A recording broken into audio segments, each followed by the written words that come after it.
वही सारी आप लोगों को आ रही है।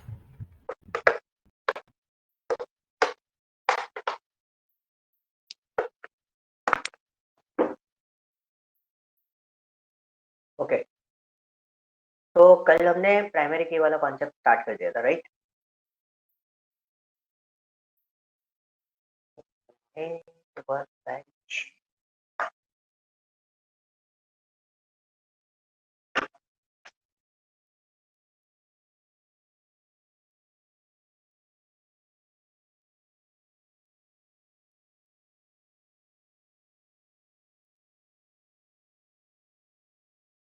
ओके, तो दिस इज दी प्राइमरी की कॉन्सेप्ट। मैंने फाइल आपको शेयर कर दी थी ना? हाँ जी, फाइल मैंने आपको शेयर कर दी थी।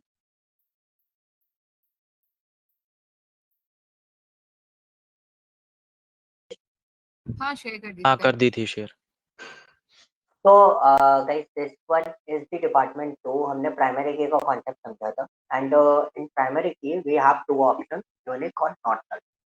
ओके, अब यूनिक और नॉट नल दोनों चीजें हमारे पास अगर अवेलेबल थी, उसके बाद हमारे पास कुछ और की भी अवेलेबल हुई। कौन कौन सी? एक फॉरेन की। फॉरेन की क्या होता है, पहले मैं आपको जनरल बेसिस पे सारी चीजें बता दूंगा, सारे कंसेप्ट बता दूंगा, then we discuss about the candidate key, super key and composite. क्योंकि सारी चीजों का यूजेस हम लोग देखेंगे। तो आपको प्राइमरी की तो समझ में आ गया, व्हाट इज प्राइमरी की, प्राइमरी की काम कैसे करती है। Now the portion is what, कि अब हमारा नेक्स्ट क्वेश्चन क्या है? नेक्स्ट क्वेश्चन है कि भाई आपका फॉरेन की क्या होता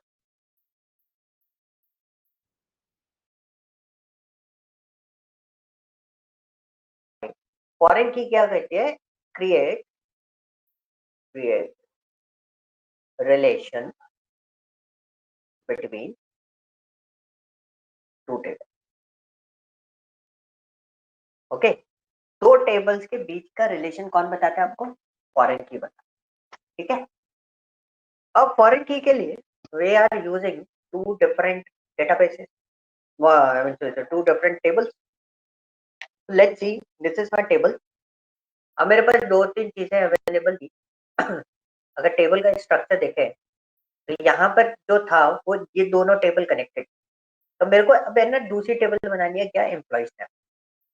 अब इन दोनों टेबल को मैं मर्ज करना चाहूंगा, किसके थ्रू? Department ID. किसके थ्रू?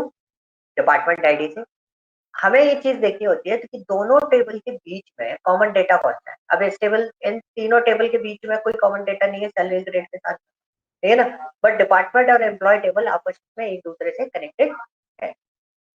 फॉरेन की कुछ कंडीशंस होती है, जैसे अभी मैंने फॉरेन की बनाया, क्रिएट एम्प्लॉय, ठीक है, and create table, sorry just forget this word, create table employ. अब थोड़ा सा पार्ट है और एक बार की मेहनत है, वो हम लोग कर लेते हैं। एम्प्लॉय आईडी, एम्प्लॉय आईडी किस फॉर्म में हमारे पास? इंटीजर फॉर्म में। हमने यहाँ पे दिया integer, comma, EMP name, space, Warkar में जाएगा जॉब।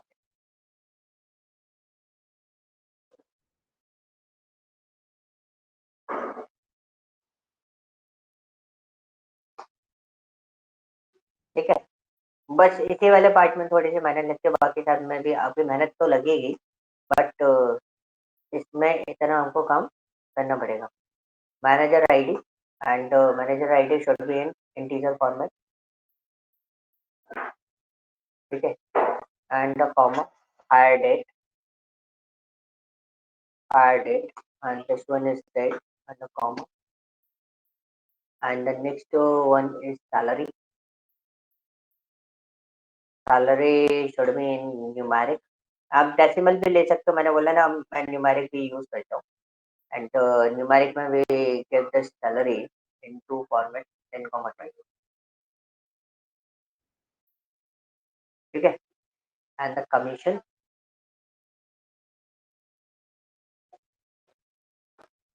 ठीक है, commission should be in numeric bracket 10,2, ये आपके पास आ गया। And the next one is tap underscore id. Tap underscore id is what? Integer. Okay, तो अब हमारे पास ये सारी चीजें हमारे पास बन गई। टैप अंडरस्कोर आईडी, ये सारी हमने पूरी टेबल यहाँ पे बना दी। अब हम फॉरेन की कैसे बनाएंगे? तो मेक श्योर आप जिस टेबल से उसको लिंक करने वाले हो, किस टेबल से लिंक करने वाले हैं हम? डिपार्टमेंट वन से। डिपार्टमेंट वन से जब हम लिंक करने वाले हैं और जिस कॉलम से हम लिंक करेंगे वो कॉलम उस टेबल के अंदर प्राइमरी की होना चाहिए। वो कॉलम उस टेबल के अंदर क्या होना चाहिए? प्राइमरी की होना चाहिए। अब मैं इसके अंदर एक रिलेशन क्रिएट करूंगा। रिलेशन कैसे क्रिएट करेंगे? हम लोग यहाँ पे लिखेंगे, एंटर करके यहाँ लिख देते हैं इंटीजर के बाद कॉमा, यहाँ पे लिखेंगे फॉरेन की। फॉरेन की किसको बनाना है? ऐप अंडरस्कोर आईडी को, ठीक है। फिर आपको रेफरेंस देना है। रेफरेंस किसका देना है? जो हमारी डिपार्टमेंट वन टेबल है, डिपार्टमेंट वन टेबल के अंदर ऐप अंडरस्कोर आईडी है, ठीक है। तो दिस इज माय कॉन्सेप्ट। मैंने इसको रन करा, देखो ये मेरी फॉरेन की बन। अब मैं आपको DESC करके मेरा एम्प्लॉय वाला टेबल है उसको मैं आपको दिखा देता हूँ कि एग्जैक्टली वो टेबल हमारा फॉरेन की बनेगी नहीं। देखो यहाँ पे क्या आ रहा है? MUL आ रहा है ना, तो ये क्या हुआ? हमारा फॉरेन की बन गई, कनेक्टेड है। तो बाय डिफॉल्ट इसमें ना कोई और कंसर्न नहीं होता, मतलब यूनिक वगैरह ये सब चीजें नहीं लगती, बट ये दोनों टेबल आपस में कनेक्टेड हो। अब दूसरी चीज, मेरे को एम्प्लॉय आईडी भी इस पे क्या करना था? एम्प्लॉय आईडी भी आप क्या कर सकते हो? प्राइमरी की बना सकते हो as per the table. Okay, अब मेरे को इस टेबल को देखना है एग्जैक्टली इसके अंदर फॉरेन की बनी या फिर नहीं बनी। तो हमने क्या करा, हम जाएंगे डेटाबेस पे, ठीक है, और वहां पर दिया हमें reverse engineer. We are looking into the जो हमारा ER डायग्राम होता है, entity enhance entity relationship diagram. हमने नेक्स्ट करा, विल गिव द पासवर्ड। फिर उसके बाद हम नेक्स्ट करेंगे, जैसे आपको मैंने ये डेटा चार्ट दिया ना वैसे ये चार्ट भी बन जाओगे। हमने नेक्स्ट करा, एग्जीक्यूट करा एंड देन उसके बाद नेक्स्ट एंड फिनिश। अब देखोगे मेरे पास टेबल तो बहुत सारी बनी थी डिपार्टमेंट वाली। अब basically this is my database, इसको छोड़ दो, ये तो मैंने डुप्लीकेट टेबल्स बना रखी है। This is our portion and this one is the table one. Okay, तो whenever you are highlight this particular portion you can see आपका कौन सा डेटा किससे लिंक होकर चल रहा है। एंड देखो इस टाइप का डेटा आ रहा है, that is called one. Okay, and यहाँ पे आप देखोगे वन टू मैनी कॉन्सेप्ट आपका यहाँ पे चल रहा है, one two many connected. Okay, तो दीज आर द सेक्शन जिसके बेसिस पे आप इसको काम कर सकते हो। क्लियर हुआ फॉरेन की? तो फॉरेन की क्रिएट करना बहुत आसान है। तो क्रिएट करने का एक ही ऑप्शन आपके पास अवेलेबल होता है, लाइक इन दैट फॉर्मेट। आपको इस तरीके से क्रिएट करते समय इस तरीके से राइट करना पड़ेगा। क्लियर है? तो ये तो हो गई आपकी फॉरेन। यहाँ तक कोई डाउट है किसी को? अब हम और चीजें देखते हैं इसके अंदर। तो हमारे पास दो तीन चीजें हैं, यूनिक है और एक कॉन्सेप्ट और बताऊंगा, that is called what? Not null. Okay, now अब मेरे पास है ना दो तीन चीजें अवेलेबल है। मैं एम्प्लॉय वाली टेबल को ही उठाता हूँ यहाँ पर, ठीक है। इसको हम उठाते हैं एम्प्लॉय वाली टेबल को, तो हम यहाँ पे डालते हैं। तो अब हमारे पास, मैं फॉरेन की तो क्रिएट नहीं कर रहा, मैं एक नई टेबल क्रिएट करूंगा। फॉरेन की वाला कॉन्सेप्ट हटा रहा हूँ यहाँ से, और हम सिंपल सा ये टेबल कॉन्सेप्ट हम लोग इसमें यूटिलाइज करें। तो और सिंपल थॉट प्रोसेस वाली चीजें मैं आपको बता देता हूँ। यहाँ पे आप देखोगे थोड़ा सा सेट करना पड़ेगा मेरे को भी, क्योंकि सब हॉच पॉच का हो जाता है। तो सेटअप कर लोगे तो आपके लिए बेटर रहता है कि हाँ ठीक है, क्लियरली आपको समझ में आ जाए। तो यू कैन सी मेरे पास काफी सारा डेटा अवेलेबल है, लाइक यहाँ पे एम्प्लॉय आईडी है, एम्प्लॉय डिपार्टमेंट है, ठीक है। तो this is my employ one table. अब आप चाहते हो किसी पर्टिकुलर डेटा को आप यूनिकली आइडेंटिफाई करना चाहते हो, किसी पर्टिकुलर डेटा को आप यूनिकली आइडेंटिफाई करना चाहते हो। तो सपोज मैंने इसको करा, इसको मैंने प्राइमरी की बना दिया, ठीक है। तो दिस इज माय प्राइमरी की। अब मैं चाहता हूँ मैनेजर आईडी भी मेरी नॉट नल रहे और प्राइमरी की वो मतलब यूनिक रहे।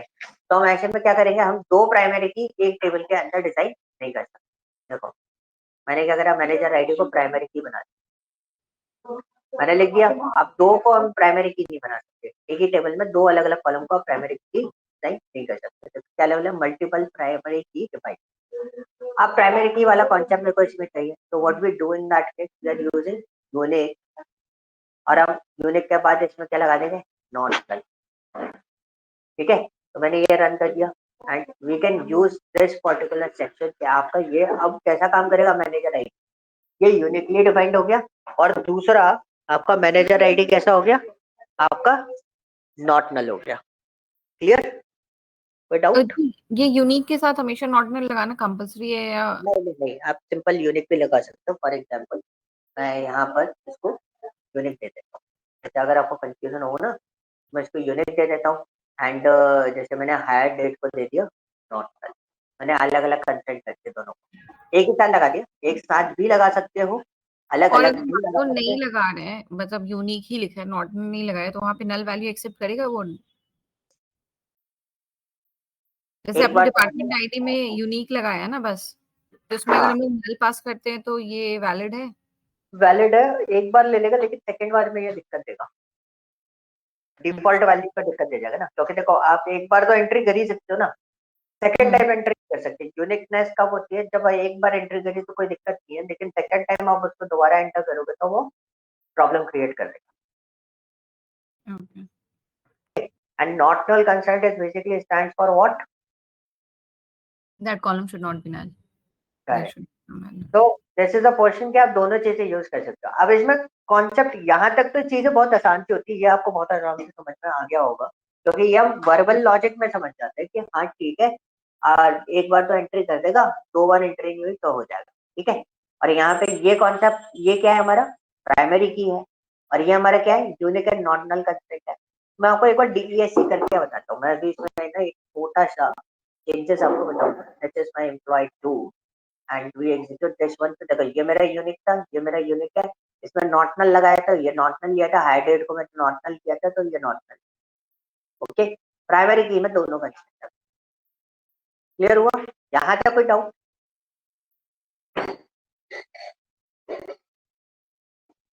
कोई डाउट नहीं है? चल, अब मैं एम्प्लॉय 3 नाम का टेबल बता, अब मैं एक क्वेश्चन, एक कॉन्सेप्ट मैं आपको बताता हूँ कि मैंने एम्प्लॉय आईडी को भी यूनिक और नॉट नल कर दिया।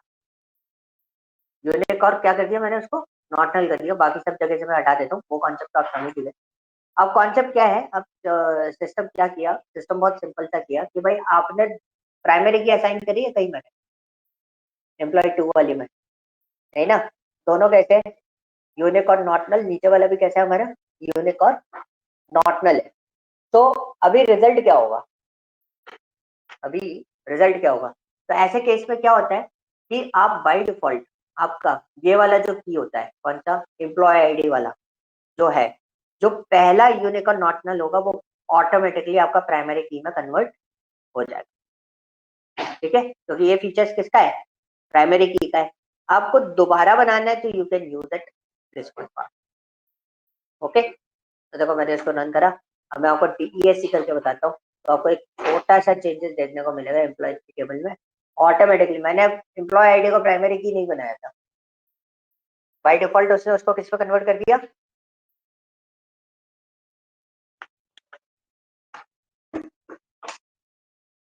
प्राइमरी की में। ये चीज क्लियर हुई,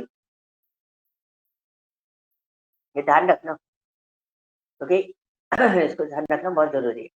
अब नेक्स्ट क्वेश्चन, अब मेरे को एक और चीज दिमाग में आई कि अगर दो मैं बना रहा हूँ, तो इस केस में तो मैं समझ गया कि इसको प्राइमरी की बना दिया इसने, इसको यूनिक और नॉट नल में रखा। अब मैंने अगर दो नहीं बनाया, एक सिंगल बनाया, तो क्या इसको ये वाकई में यूनिक और नॉट नल वाला कंस्ट्रेंट ही यूज करेगा या फिर उसको प्राइमरी की में कन्वर्ट कर दे? तो एम्प्लॉय 4 नाम की टेबल बनाते हैं, तो रन करते हैं, और हम यहाँ पे चेक करते हैं कि उसका ये पोर्शन क्या होगा। तो देखो बाय डिफॉल्ट ये किसमें आ गया, प्राइमरी में आ गया। ठीक है, तो मतलब अगर आप खाली यूनिक और नॉट नल भी लिखते हो तो वो आपका किसमें चला जाएगा, प्राइमरी की में चला जाएगा। और अगर आप यूनिक और नॉट नल, यूनिक और नॉट नल दो जगह लिखते हो, तो एक तो आपका प्राइमरी की में चला जाएगा और दूसरा वाला आपका किस में चला जाएगा, unique and non conditional constraint में रहेगा। क्लियर? Any doubt? यस, कोई डाउट है? नहीं है?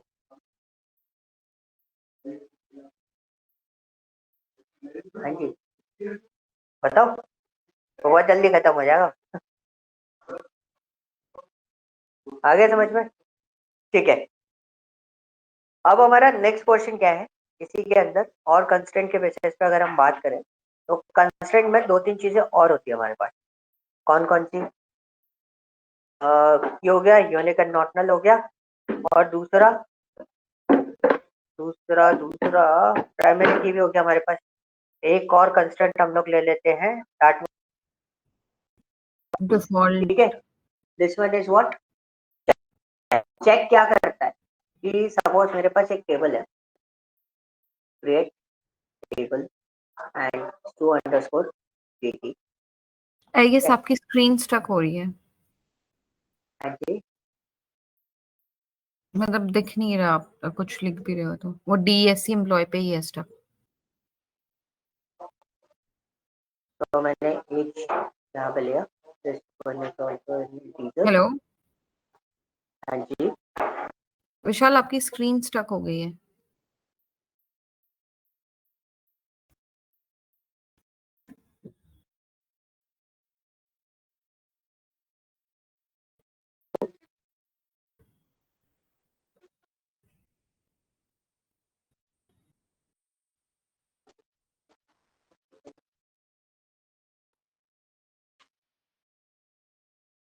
हेलो। हाँ, अब दिख रही है, स्क्रीन शेयर किया ना आपने। ठीक है, हम्म। ठीक है। तो मैंने यहाँ पे एज पे कंस्टेंट लगा दिया। एज पे बहुत सिंपल सा कंस्टेंट लगाया है, if age is greater than 20। तो एक छोटा सा कंस्टेंट वाला पार्ट में आपको बता, मैंने यहाँ पे इस तरीके से कंस्टेंट लगाया ना एक। अब क्या होगा, तो whenever you want to insert a data, insert into scu underscore dt, और आपने इसमें अंडर पॉइंट दिया id कॉमा, ठीक है, और आपने यहाँ पे दे दिया वैल्यू। वैल्यूज में आपने एंटर करा 101 कॉमा, आपने एंटर करा 25। अब देखो, अभी तो ये एंट्री ले लेगा, तो ये हमारा जो कंस्टेंट है वो कौन सा है, चेक है। तो आप ऐसे रिस्ट्रिक्ट भी कर सकते हो। अब 25 पे तो इसने एंट्री ले ली, अगर सपोज आपने कि बच्चे का एंट्री यहाँ पे दिया 18 एज, और मैंने रन करा तो ये मेरे को एरर दे गया, check constant is violated. Okay, तो चेक कंस्टेंट कुछ आपका इस तरीके से वर्कआउट करता है। क्लियर हुआ? यहाँ तक कोई डाउट? मतलब check constraint is basically condition check करता है, हमें इसके अंदर कंडीशन पास करना होता है। एब्सोल्युटली, मतलब आपको सिर्फ अपने कंडीशन देखी, यस मेरा ये पर्टिकुलर, मैंने यहाँ पे क्या दे दिया, मैंने एज पे दे दिया ना कंडीशन। एक छोटा सा एग्जांपल आया कि अगर ऐसे एज के अंदर आता है तो वैलिडेट, तो डेटा एंट्री कर दिया इसकी, अदरवाइज नहीं कर। ओके, तो ये एक छोटा सा कंस्टेंट था। And the second constant is what, default. अब होता है ना कई बार हमारा डेटा है ना फॉल्टी हो जाता है, या हम डिटेल एंट्री नहीं करते। फॉर एग्जांपल मैं इसी को पिकअप कर लेते हैं, ये टेबल हम लोग यूज करते हैं। तो सपोज मैंने यहाँ पे चेक कंस्टेंट लगा रखा है, और चेक कंस्टेंट में यहाँ पे हटाता हूँ कि सपोज मेरे पास किसी की एज नहीं, क्या नहीं है, एज अगर मेरे पास अवेलेबल नहीं है, तो मैंने उसको लिए क्या करा, मैंने उसको दिया डिफॉल्ट, और डिफॉल्ट में मैंने उसको यहाँ पे दे दिया, ठीक है, मैंने डिफॉल्ट में क्या दे दिया, एग्जीक्यूट करते हैं, एरर आएगी क्योंकि मैंने सेम टेबल एग्जीक्यूट करी है, तो मैंने इसे रन कर वैल्यू, डिफॉल्ट वैल्यू फॉर 30, मैंने उसको दे दी क्या, 0। मैंने रन किया, रन हो, ठीक है, क्योंकि मैंने यहाँ पे एज को क्या ले रखा है, इंटीजर ले रखा है ना, मैं टैक्स दे रहा था इसलिए वो एंट्री नहीं ले रहा। अब मैं इसको यहाँ पे करता हूँ कॉपी, और इंसर्ट करने की कोशिश करता हूँ, लेकिन हमने क्या बोला, हम क्या नहीं एंटर करना चाह रहे, एज नहीं एंटर करना चाह रहे। तो अगर आप देखोगे तो यहाँ पे आप select age from SQ underscore DT आपके पास अवेलेबल है, you can execute this one. ठीक है, यहाँ पे रन करा तो 105 एज मेरी एंटर है। अब मैंने क्या करा, डिफॉल्ट वैल्यू एंटर करी, मेरे को आईडी एंटर करनी है, तो मैंने 102 एंटर कर दी और रन कर दिया। रन कर दिया तो मेरी रो इफेक्टेड हो गया, मैंने रन करा तो देखो मेरे पास डिफॉल्ट वैल्यू ए तो जा रही है। अच्छा सॉरी, ये मेरा क्या है, SQ1 है। तो SQ1 में पहले मैं एज के साथ में एंटर कर देता हूँ, this is my 101 comma 65।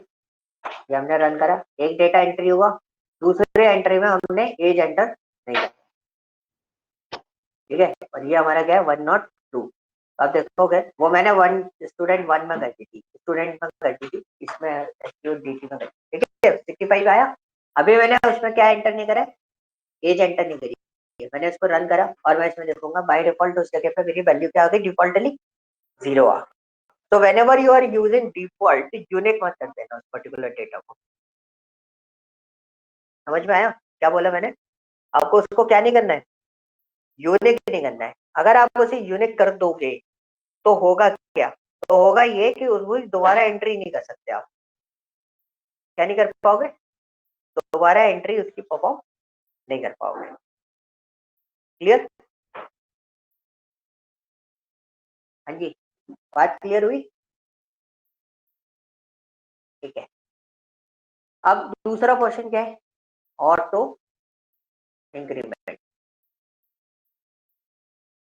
Auto increment क्या होता है? ऑटो इंक्रीमेंट इज व्हाट, ये न्यूमेरिकल वैल्यूज के साथ भी काम करेगा हमेशा। तो हम यहाँ पे ये लेते हैं एज वाला डेटा, और मैंने क्या करा, यहाँ पर इंटीजर के आगे, मतलब आईडी के आगे मैंने क्या दे दिया, ये आईडी मेरी नॉट नल रहे, खाली ना छोड़ सकूं। और दूसरा मैंने उसको क्या डाल दिया, ऑटो इंक्रीमेंट में डाल। ठीक है, and this is my age, defaultly age उसकी 0 हो जाता है। और इसका डेट टेबल नेम चेंज कर देंगे, इसको कर देंगे हम 2 और एग्जीक्यूट करेंगे। Okay, incorrect table definition.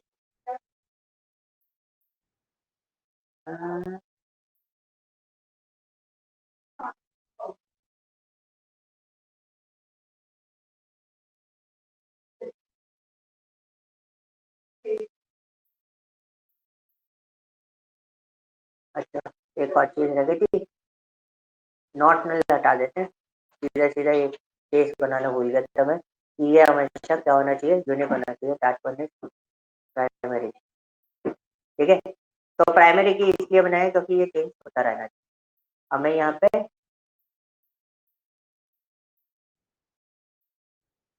Insert, मैंने यहाँ पे डाला insert into two underscore two, and ID मेरे को एंट्री नहीं कर रहा मैं आईडी। ठीक है, हम यहाँ पे किसकी एंट्री कर रहे हैं, एज, और एज हम डाल देते हैं यहाँ पर 34। मल्टीपल एंट्रीज कर देता हूँ मैं 45, एक पर एंट्री कर देता हूँ मैं।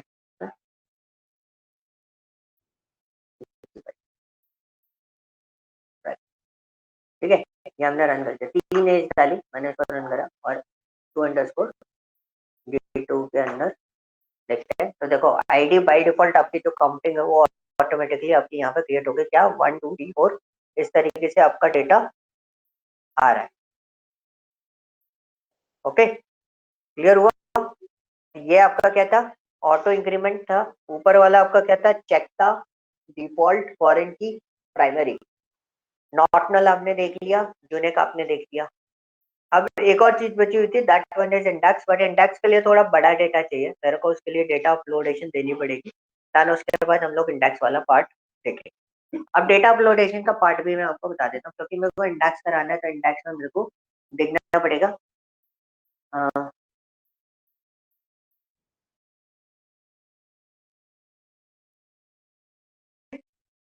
No, the portion is what, data uploadation का पार्ट हम लोग देखेंगे कि डेटा अपलोडेशन का कैसे कैसे करते हैं। इतना पार्ट, इसमें कोई दिक्कत चीज के वो कंस्ट्रेंट के अंदर, कंस्ट्रेंट में कोई दिक्कत? No sir. ठीक है, तो अब क्वेश्चन आता है, क्या हमें क्या करना है, हमें कंस्ट्रेंट के बाद हम लोग डेटा अपलोडेशन देखेंगे। तो पहले तो मैं इसको फाइल को सेव कर देता हूँ एज अ कंस्ट्रेंट के नाम से।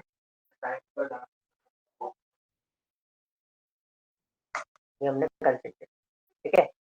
Now we are working on it, हम किस तरीके से इस पर काम करेंगे। अब डेटा अपलोडेशन का कॉन्सेप्ट है, तो चलो मैं लार्ज डेटा अपलोडेशन अभी नहीं बता रहा, मेरे को नॉर्मली डेटा अपलोडेशन मैं आपको कोई डेटा देने वाला हूँ, जो टेबल है उसका डेटा मैं आपके साथ में शेयर करूंगा, वो डेटा आपको अपलोड करना पड़ेगा। फॉर एग्जाम्पल कोई एक डेटा हम लोग है ना ऑनलाइन निकाल लेते हैं, फिर हम लोग उसको यहाँ, तो दिस इज कैगल कैगल से मैं पूरा डेटा एक्सट्रैक्ट करूँगा, साइन इन कर लेते हैं,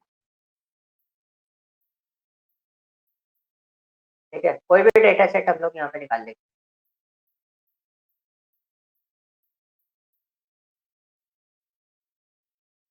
ठीक है। ये डेटा सेट मैंने ले लिया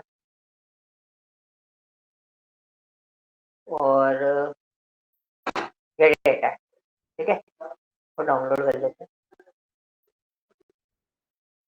अब मैंने आपको इंसर्ट करना भी बताया था कि यार इंसर्ट आप कर सकते हो। अब मैं यहाँ पर जाके डेटा को चेक कर लेता हूँ, तो मेरे पास डेटा है। तो use this one, this all, मैंने इसको नेक्स्ट करा एंड ये मेरा डेटा एक्सट्रैक्ट हो। तो यू कैन सी पहली चीज तो आपका डेटा कैसे होना चाहिए, कॉमा सेपरेटेड वैल्यूज होनी चाहिए, ठीक है। अब मैंने इसको ओपन करा, यहाँ पे आप देखोगे आपके पास यहाँ पर डेटा काफी सारा अवेलेबल है, बट यहाँ पे डेट फॉर्मेट भी आपके पास अवेलेबल है। तो एक्सेल में इस तरीके से हम डेट फॉर्मेट अपलोड नहीं कर पाते, तो हमें इसका डेट पैटर्न जो है वो चेंज करना पड़ेगा। सॉरी, इक्वल में हम इस तरीके से करते हैं, हम we are using this particular pattern. हमने पूरा डेटा चेंज कर लिया कि हमारा डेटा किस तरीके से रहेगा। This is your data, approximately 5,750 data is available है। So we need to create some columns. These are the column names which we need to create, and date should be in the date format. तो अगर suppose मैंने ये बोल दिया opening date, मैं इसको लिख देता हूँ क्योंकि डेट जो है वो हमारे पास डेटा टाइप, तो हम इसको ओपनिंग डेट लिख देते हैं। जैसे किसी ने कुछ भेजा है,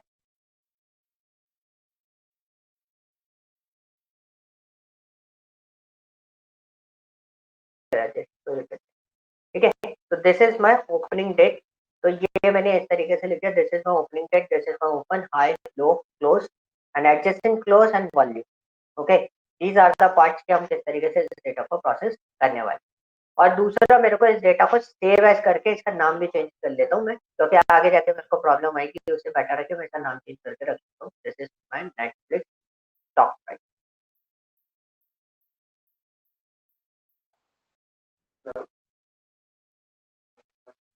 ठीक है। नेटफ्लिक्स स्टॉक प्राइस हम लोग इससे रख रहे हैं। अब हमें क्या करना है, इसमें डेटा अपलोडेशन करना है। तो वी गो दैट एंड एक डेटाबेस में आपके लिए बना देता हूँ, बहुत सिंपल सा है। तो we create database and database is what, Netflix stock semicolon, तो एग्जीक्यूट दिस। तो देखो ये डेटा हमारे पास आ गया। तो यहाँ पे हम यहाँ से टेबल डेटा पे हम इसका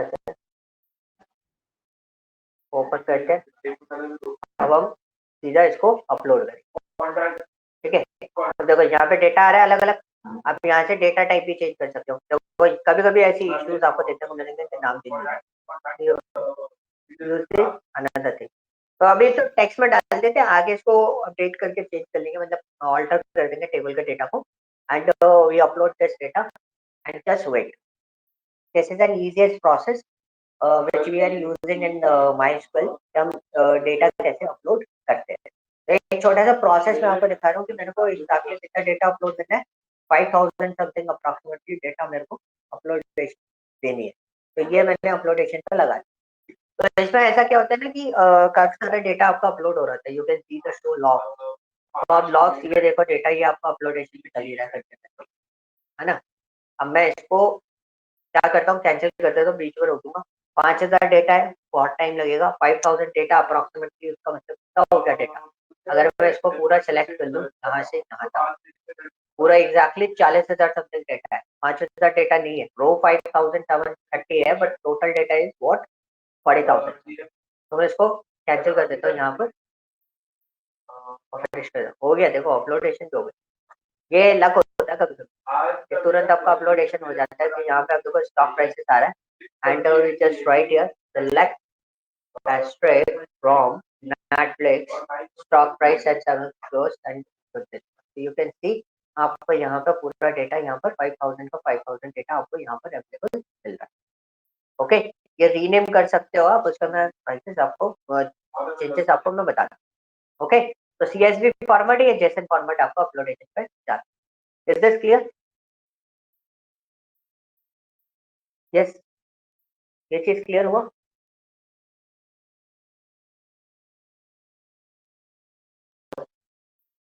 मतलब ये पार्ट क्लियर हुआ? उसके बाद मैं आपको एक और काम दे रहा हूँ। हाँ क्लियर हो गया। क्लियर हो गया? ठीक है, तो आई गिव यू असाइनमेंट की अभी मैं इसको यहीं पर रोकूंगा। आपको क्या करना है, अभी थोड़ी देर में मैं आपको एम्प्लॉय वाला जो डेटाबेस है, टेबल आपको बना लेनी है, फॉरेन की आपको बना लेनी है क्रिएट के थ्रू, और मैं आपको एम्प्लॉय वाला डेटाबेस में डेटा दूंगा। तो if you want to practice the insert queries you can go for the insert queries, आप एक करके अपलोडेशन दे सकते हो। Otherwise you can do one thing, इस तरीके से आपको टेबल अपडेट करनी है। ठीक है, ऐसे ही मैं आपको मूवी वाले डेटा और मूवी वाले डेटा का डेटाबेस भी मैं आपको दे रहा हूँ, वो दोनों चीजें आपको कंप्लीट करनी। Okay, with relation. हाँ जी, yes sir, no, hello Ritesh, Kareena. अच्छा, हमें उसमें डेटा अपलोड करके उसमें फिर प्राइमरी की और फॉरेन की रिलेट करनी है। पहले आपको क्रिएट करना है, अभी तो मैंने ऑल्टर बताया नहीं है, ऑल्टर मैं कल बताऊंगा।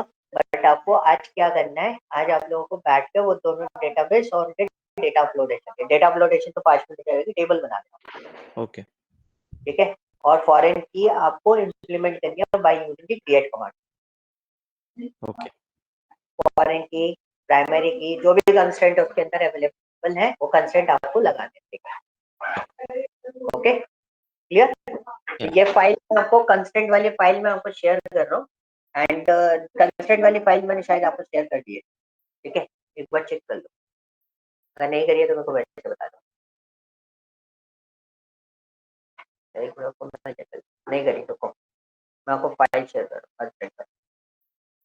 तो प्राइमरी की वाली फाइल जो है ना उसको अपडेट कर लेना। अभी इसमें थोड़ा सा पार्ट बाकी है। We are going to discuss about indexing, why we are using index and when we are using it. ठीक है, and the second part is what composite key क्या होती है, आपका सुपर की क्या होती है और कैंडिडेट की क्या होती है, ये सब चीजें समझेंगे। Then we move to the alter, फिर थोड़ा सा स्पीड अप हो जाएगा क्योंकि फिर उसके बाद ऐसा कुछ खास मेरे पास होगा नहीं जिसपे हम लोगों को लंबे लंबे डिस्कशन करते हैं। तो आप थ्योरी प्लस प्रैक्टिकल दोनों एक साथ चल जाते हैं। ठीक है, क्लियर है? तो इसमें साथ साथ में चलना। अब मेरा कहने का मतलब ये है कि आप इस डेटा को बनाते हुए भी चलते जाना साइड बाय। ठीक है, तो अभी थोड़ी देर में आपको अपलोडेशन आएगा। ओके, तो कोई क्वेश्चन तो नहीं है? नहीं, थैंक यू सर।